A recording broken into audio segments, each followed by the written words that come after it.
শান্তিনিকেতনের শ্যামবাটির রাস্তায় একসময় চপ মুড়ি ও সবজি বিক্রি করতেন বলে পরিচিত রাম সাউ। বর্তমানে তিনি রাম শ্যাম রিসর্টের কর্ণধার। সম্প্রতি একটি জনপ্রিয় টেলিভিশন রিয়েলিটি শোয়ে অংশ নিয়ে নিজের আনুমানিক 100 কোটি টাকার সম্পত্তির কথা উল্লেখ করার পর থেকেই বিষয়টি ঘিরে এলাকায় শুরু হয়েছে জোর রাজনৈতিক বিতর্ক। স্থানীয়দের একাংশের প্রশ্ন, স্বল্প পুঁজির ব্যবসা থেকে এত বিপুল সম্পত্তি কিভাবে গড়ে উঠল। যদিও এই বিষয়ে কোনো সরকারি তদন্তে এখনও বেআইনি সম্পদের প্রমাণ সামনে আসেনি।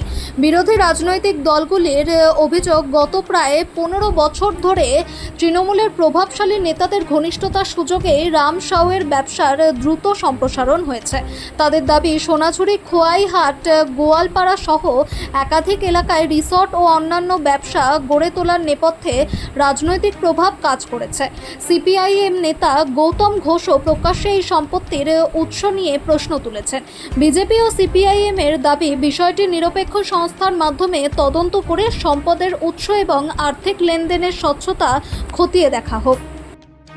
বিষয়টা প্রথম সেটা হচ্ছে যে গোটা পৃথিবীর যারা বড় বড় ইন্ডাস্ট্রিয়ালিস্ট বা গোটা পৃথিবীটাকে যারা চালাচ্ছেন, তারা এখন চিন্তায় পড়েছেন মন্দার মধ্যে। তাদের প্রতিদিন কমছে, যা টাকা রোজগার কমছে। আর রামশ্যাম যদি তার নিজের উদ্যোগে চপ বিক্রি করে, মুড়ি বিক্রি করে যদি ওই জায়গায় পৌঁছায়, তাহলে তো ওনাকে আমাদের ভারতবর্ষে বা পশ্চিমবঙ্গে রাখা যাবে না, ওকে পৃথিবীতে পাঠাতে হবে। মুশকিল হচ্ছে, রামশ্যামকে একে পাঠালে তো হবে না। রামশ্যাম যে কারণে এই টাকার মালিক হয়েছে, তাহলে তাদেরকেও সঙ্গ দিতে হবে। সুতরাং তাহলে আমাদের বোলপুরের ভালো তৃণমূল, খারাপ তৃণমূল, এই সবই কিন্তু চলে যাবে রামশ্যামের সঙ্গে। সেটা দেখুন, আপনারা সাংবাদিক যারা আছেন, তারা যদি পারেন তাদেরকে একসাথে করে একটা কিছু করে বিদেশে পাঠিয়ে দিন। তার কিছু যদি আমরা আমাদের দেশে পাই, তাহলে আমাদের দেশটা বেঁচে যাবে। কীভাবে সম্ভব? সম্ভব একটাই, যেখানে সরকার সঙ্গে থাকে, যে লুটের সঙ্গে সরকার থাকে, তাদের লুট করেই এই টাকা বাড়ে। আজকে গোটা পৃথিবীর ব্যবসায়িক অবস্থা এরকম নেই যে এই জায়গা থেকে এই জায়গায় উঠবে। প্রথম জীবনে চপ বিক্রি করছেন, সেই জায়গায় দাঁড়িয়ে আজকে যে বলছেন 100 কোটি টাকা মালিক এবং বিভিন্ন প্রপার্টি দেখা যাচ্ছে বোলপুরে। তো এটা কি তৃণমূলের যোগগুলোর সঙ্গে হচ্ছে? হ্যাঁ, তৃণমূলের নেতারা ওর সঙ্গে যুক্ত ছিলেন। তৃণমূলের নেতাদের কৃপায় উনি ওইসব করেছেন এবং তার ভাগও তৃণমূলের নেতারা পেয়েছেন। এটা নতুন দেশের বিষয় না, তৃণমূল দলটাই হচ্ছে এরকম দল। সেই দলটা নিজেরা লুটে সাহায্য করে এবং সেই লুটের ভাগ নিয়ে বেঁচে থাকে। এখন লুটের ভাগ বাঁচানোর জন্যে সব ভালো তৃণমূল, ঋতব্রত তৃণমূল এইসব হচ্ছে। বিভিন্ন জায়গায় অভিযান চলছে, সেক্ষেত্রে এটা নিয়ে কী বলবো? এই অভিযান আসলে মানুষের যে ক্ষোভ বিক্ষোভ আছে না, তার জন্য এই অভিযান করতে বাধ্য হচ্ছে।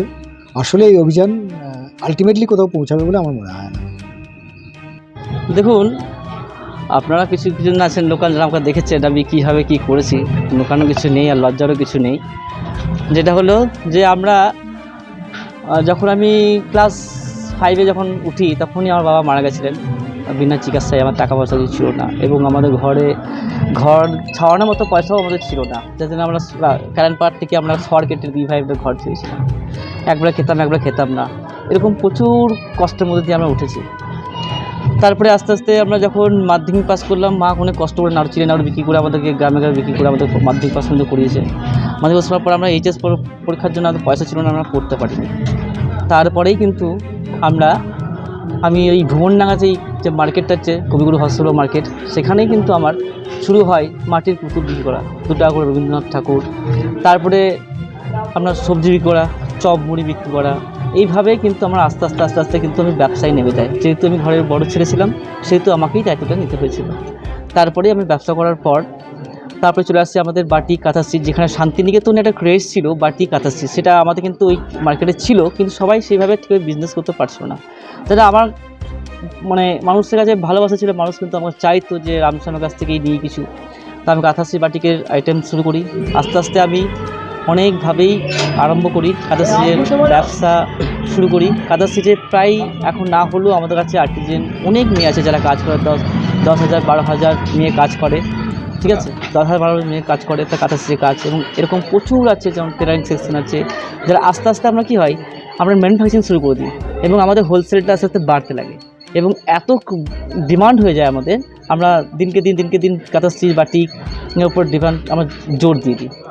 কারণ ওইটা করতে করতে যখন আমাদের শান্তিনিকেতনে পৌষ মেলা, তারপরে শান্তিনিকেতনে আপনার ওই দেখবেন দোলের সময় আমাদের এখানে রুমে খুব ক্রেশ হয়। সেই সময় কিন্তু আমার যে কাস্টমাররা কাঁথা স্লিপ বাটিক নিত তারাই কিন্তু আমাকে বলছিল, দাদা আপনার বাড়ি থেকে উঠবো, এখানে রুম পাচ্ছি না।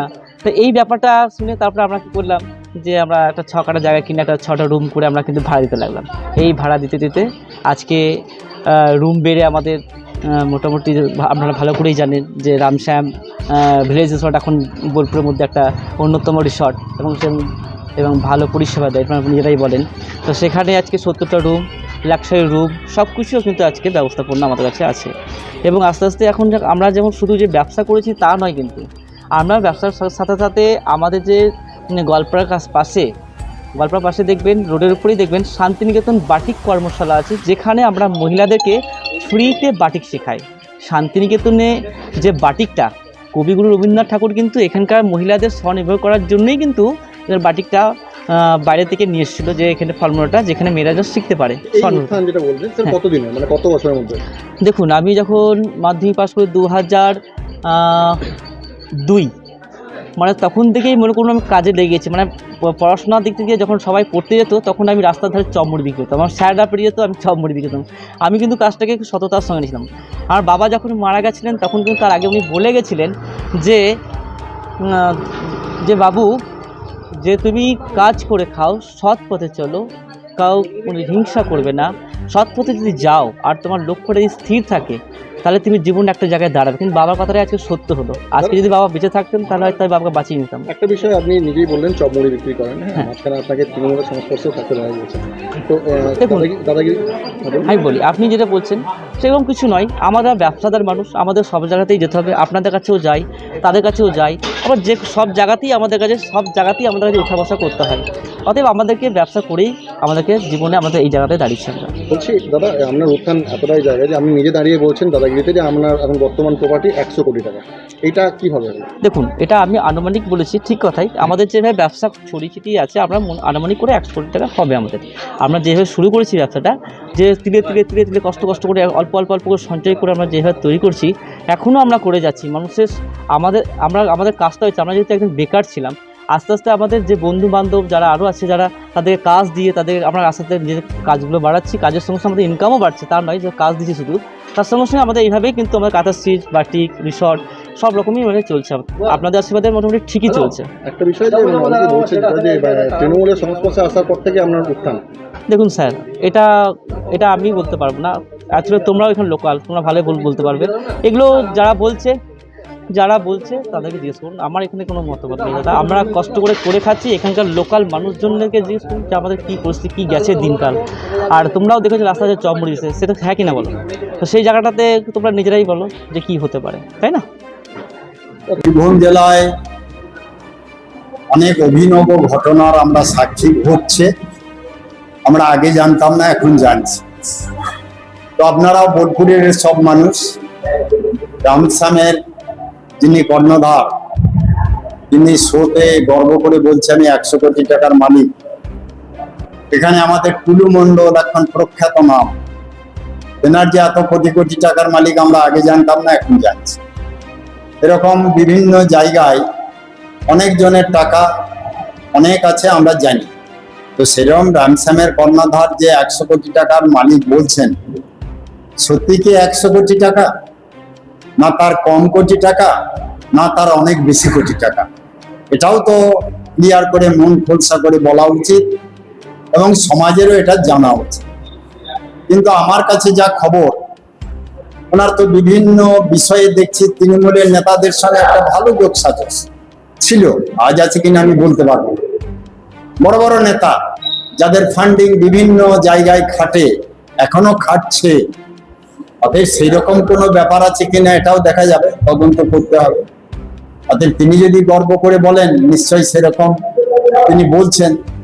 তো আমি বলবো, একজন ব্যবসাদার যদি প্রতিষ্ঠিত হয়, একজন ব্যবসাদার থেকে যদি বড় শিল্পপতি হয়, তাতে আমাদের দুঃখ কষ্টের কিছু নাই, আর এটা হতাশারও কোনো কারণ নাই, হতেই পারে।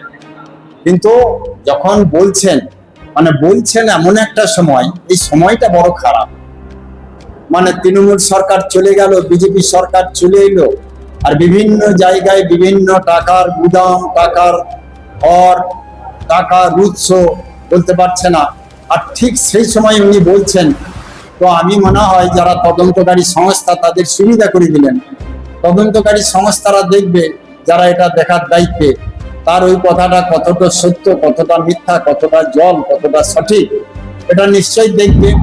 আর যদি উনি সত্যি ব্যবসা করে এত বড় হয়েছেন, সেই ব্যবসাগুলো সম্বন্ধেও খোঁজ খবর নেওয়া উচিত। উনি প্রথমে দাবি করছেন যে উনি নিজেই স্বীকার করছেন যে প্রথম জীবনে সবজি বিক্রি করতেন এবং চপ বিক্রি করতেন। হ্যাঁ, সেই সময় সেইভাবে কি কোনোভাবে 100 কোটি টাকা উপার্জন সম্ভব? আমি তো বলেছি যে চপ বিক্রেতা থেকে একমাত্র হয় ভারতবর্ষের বড় বড় লটারি কোম্পানিগুলো থেকে যদি ফার্স্ট প্রাইজ 2-10টা পেয়ে যায়, কিংবা ভগবান আল্লাহ কাউকে স্বপ্ন দিল, বড় হাঁড়ি উদ্ধার হলো, হাঁড়িতে সোনার 1 হাঁড়ি টাকা মিললো, এটা হয়ে যেতে পারে। আর প্রকৃত সৎ লাইনে ব্যবসা করে কতদিনের ব্যবসা আমার জানা নাই, আমি শুনেছি ওনার ব্যবসার কিছু গল্প। তো সেই গল্প যদি হয়, এই অল্প দিনে 100 কোটি টাকার মালিক হওয়া, কিছু সুগন্ধ কিছু দুর্গন্ধ এর মধ্যে আছে। তো সেটাও জানা গেল উনি যখন নিজে খোলসা করে বলেছেন। তাহলে এটাও যারা ঊর্ধ্বতন নেতৃত্ব বা যারা এখানে সরকারের আধিকারিক আছেন বিভিন্ন ডিপার্টমেন্টে, তারাও এটাকে খেয়াল করে দেখবেন। উনি যখন গর্ব করে বলছেন আমাদেরও জেলাবাসী হিসেবে গর্ব হওয়া উচিত, কিন্তু এটার সত্যতা যাচাই করা উচিত।